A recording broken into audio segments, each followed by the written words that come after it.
Many thanks of Dr. Hariom Vats to give me a chance on this esteemed platform. My topic of presentation is temperature related variation of differential rotation in solar atmosphere. And myself is Mr. Jaydev Sharma, PhD scholar in CCS University, Meerut.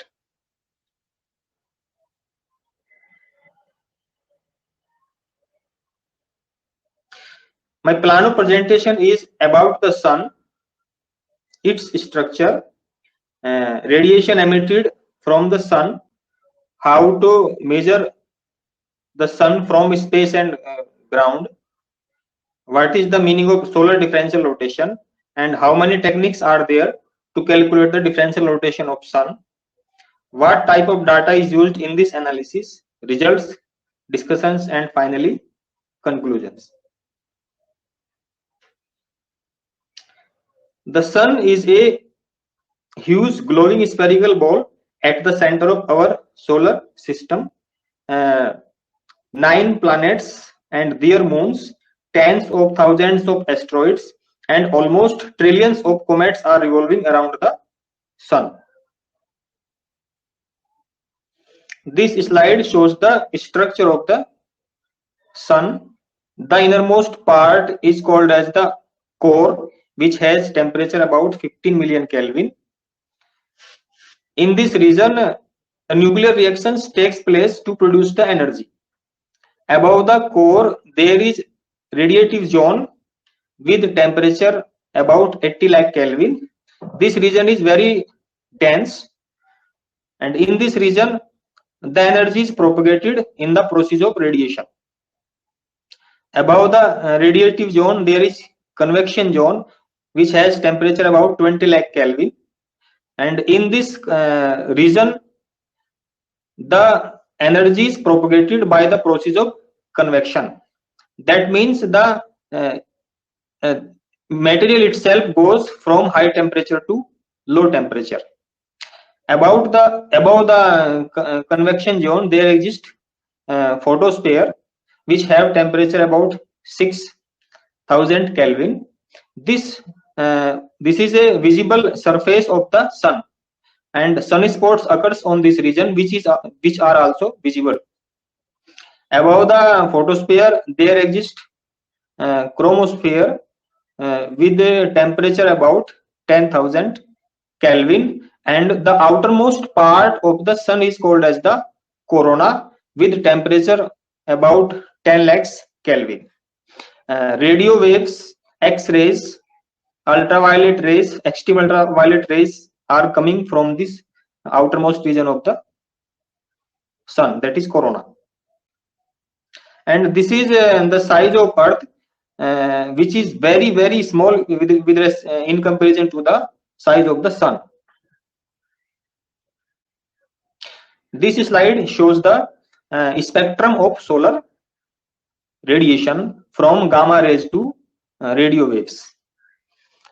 Here, gamma rays, X-rays, ultraviolet rays are absorbed by the some region of the Earth's atmosphere, and optical range, radio frequency, IR range, etc. are coming at the ground level. Hence, we can say that gamma rays, X-rays, ultraviolet rays can be observed by the space-based observatories, and optical range, radio range, radio frequency, IR range, etc. can be observed by the ground-based observatories. And these are some telescopes which are launched in the space. Yokoho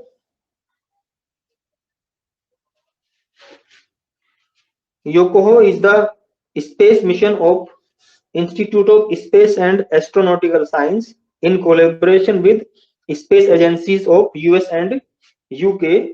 It was launched at 30 August 1991. Hinode is Japan Aerospace Exploration Agency solar mission with US and UK collaboration. It was launched at 22 September 2006.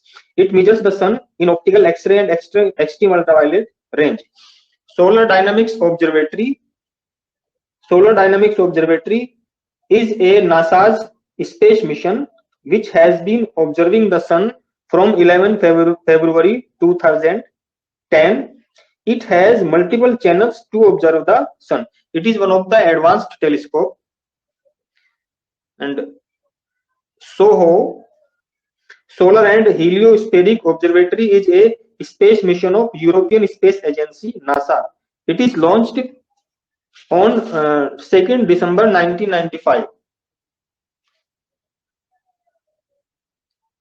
Stereo means Solar Terrestrial Relations Observatory is a solar observation mission. It is launched on 26 October 2006.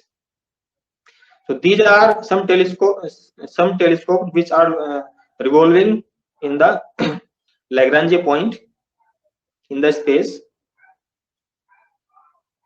So this slide shows some ground-based observatories. Dominion Radio Astrophysical Observatory is founded in 1960, located in Canada.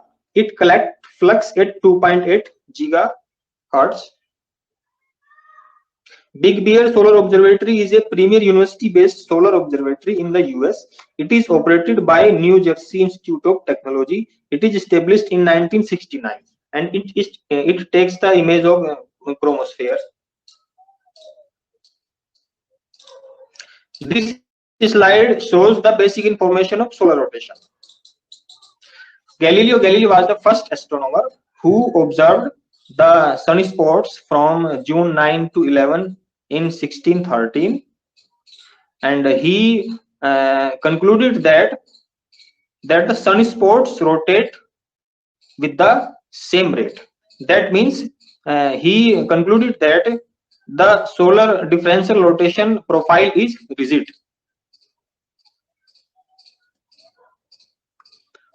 After some years, Richard Carrington has done a lot of work on the differential rotation of the sun. He found that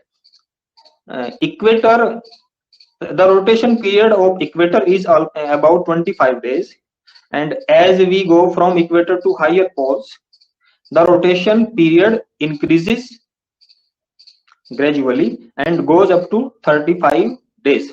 So this type of variation in rotation period is called as the differential rotation of the sun.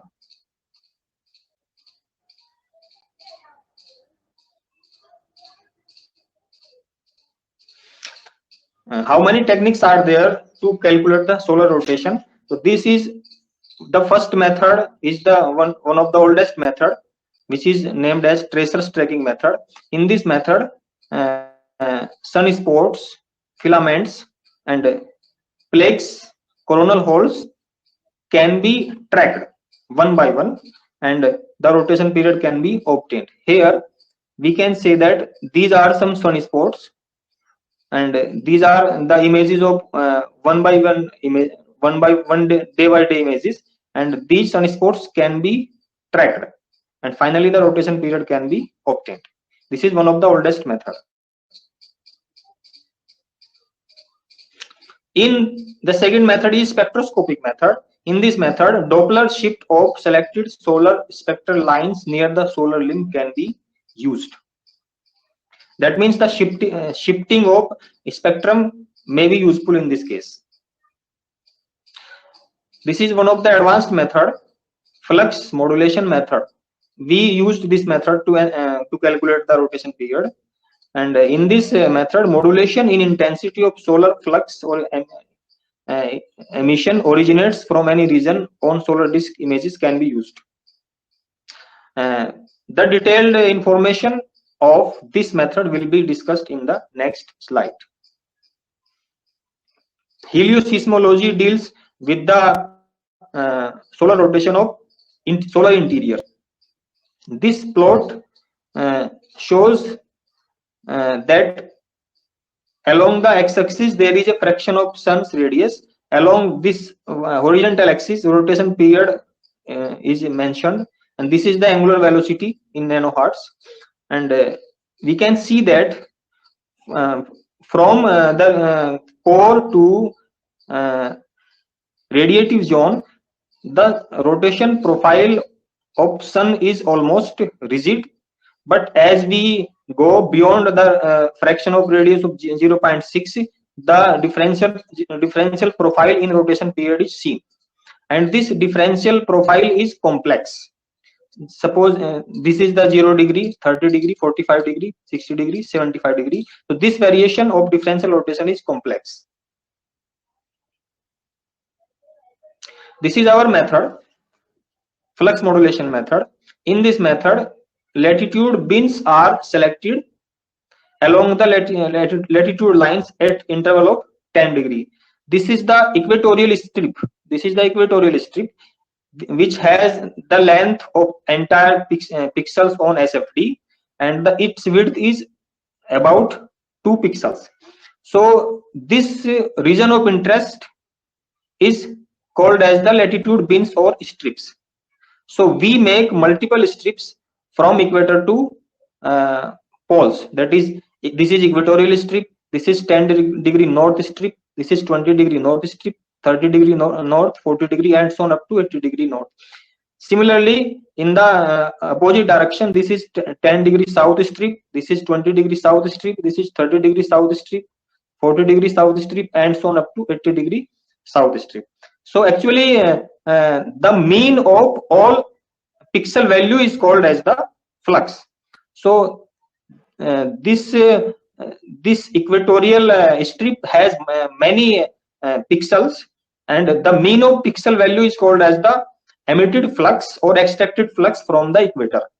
So in this type of analysis, we used total images of 365 days and make a time series. So we make a time series for 1 year from 80 degree south to 80 degree north. So there are total 17 strips. So we can find total 17 time series from 1 day to 365 days.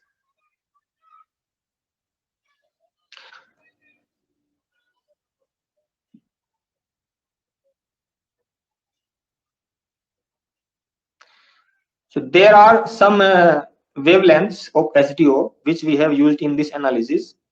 Wavelength 94 angstrom, 131 angstrom, 171 angstrom, 193 angstrom, 211 angstrom, 335, and from 2012 to 2018. And this table is taken from the article of Lehman. These are AIA channels. So 171 angstrom belongs to the region of quit corona, and its corresponding temperature is about 10 to the power 5.8 Kelvin. This belongs to quit corona and upper transition region.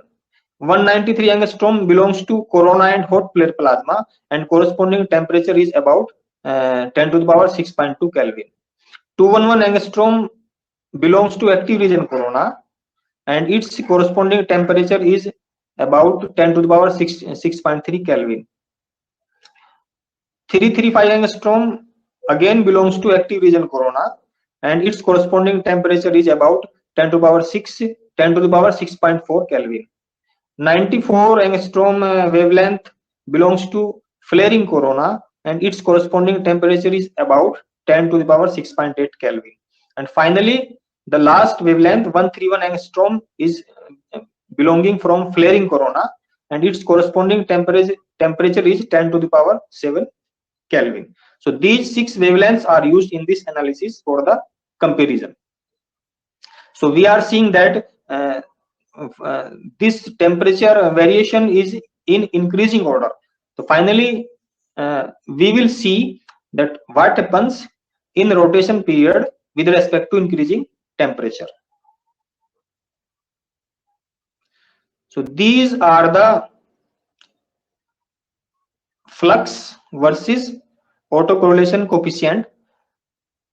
This panel shows that in along the horizontal direction there are days, along the vertical direction there are average EUV flux which are extracted from the strips, and this diagram shows all the flux values for 30 degrees south in 2017. This first one diagram shows the AIA 171 angstrom, and this variation is in the flux variation. This the second figure shows the AIA 193 channel, and this is the extracted flux. This is AIA 211 angstrom wavelength. This shows the variation in flux with respect to days. This is 1335 angstrom channel, and this is the extracted EUV flux with respect to days. And similarly, this is the last 131 angstrom observations, and along the y-axis EUV extracted flux is shown with respect to days. So this diagram shows the corresponding autocorrelograms of the flux. So this autocorrelogram shows for the 171 angstrom. This is 193 angstrom. This is 211 angstrom, 335 angstrom, 94 angstrom, and 131 angstrom. In these autocorrelograms, it is clear that the first peak is smoother and higher as compared to other peaks. That shows that the first peak is more periodic and it contains more information of rotation period with accuracy.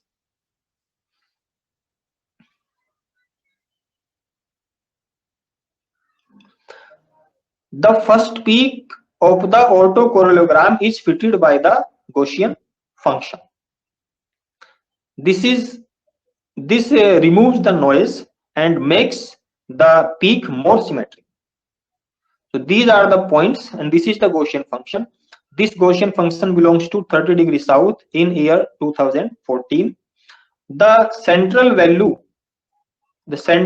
with respect to lags is called as the synodic rotation period, and this synodic rotation period is converted into sidereal rotation period using this formula, that is T sidereal is equal to 365.26 into T synodic upon 365.26 plus T synodic. These results are published in MNRS.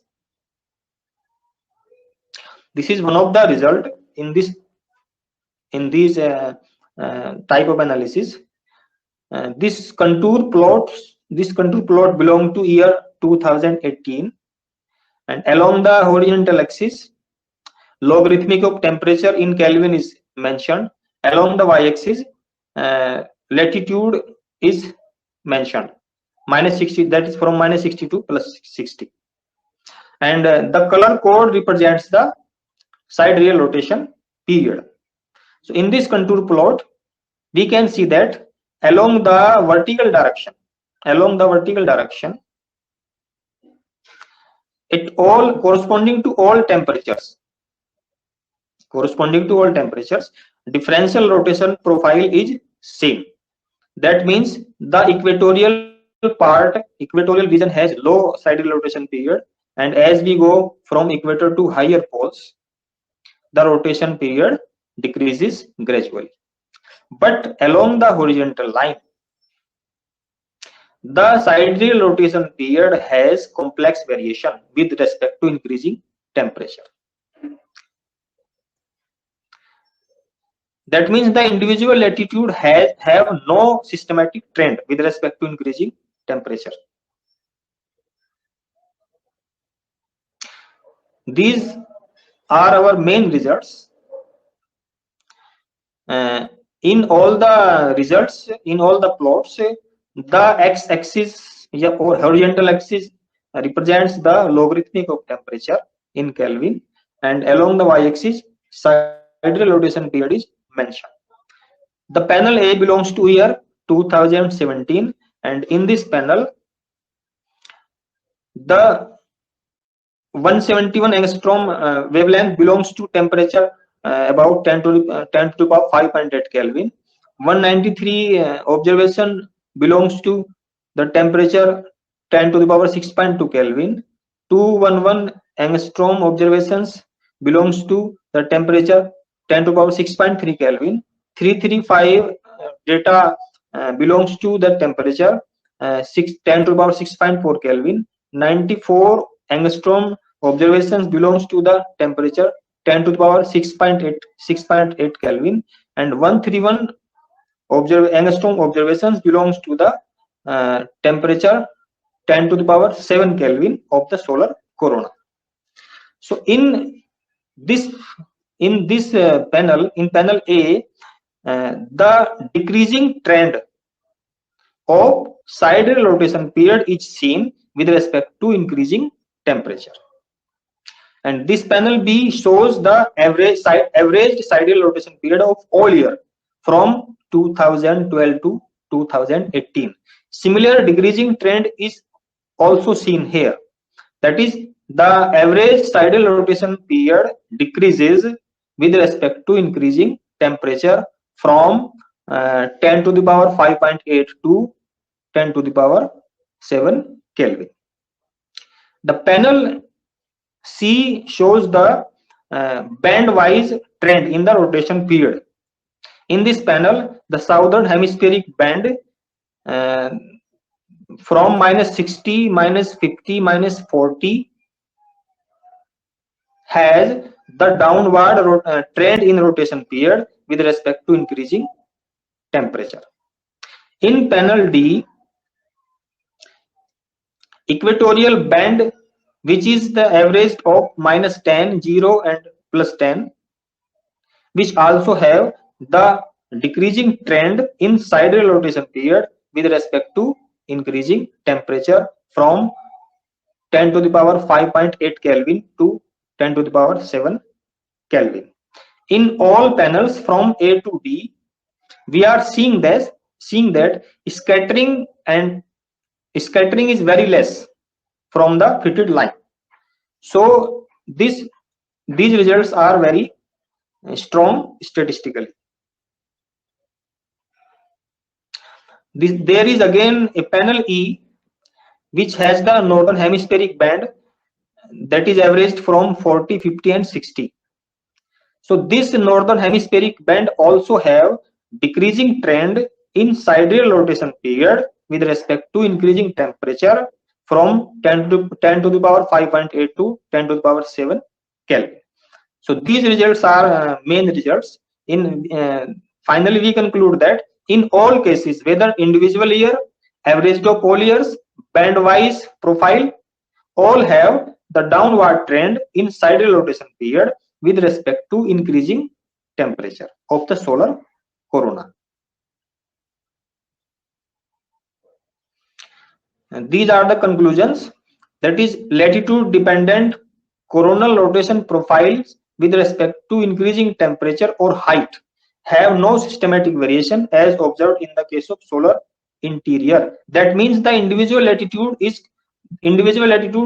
latitudes has no variation of rotation period with respect to increasing temperature or height. And as far as latitudinal bands concerned, the average rotation of bands -60, -50, -40, this is southern hemispheric band, -10, 0, +10, this is equatorial band, and 40, 50, 60, this is northern hemispheric band, follow a systematic decreasing trend in sidereal rotation period with the increasing temperature of the solar corona at a good confidence levels. Means these results are more accurate and these are statistically sound. There is a gross downward trend in the solar corona with respect to increasing temperature or height. Means the average sidereal rotation period from 2012 to 18 have the increasing trend in rotation period with respect to increasing temperature or height. And these results are similar as that of the Livingstone et al. 1969, that shows that rotation period decreases with increasing temperature from photosphere to chromosphere and is reasonably supported by Livingstone. Means from photosphere to chromosphere and chromosphere to lower corona up to higher corona, the rotation, the temperature increases and rotation period decreases. These are the main results. And thank you very much, sir. Thank you.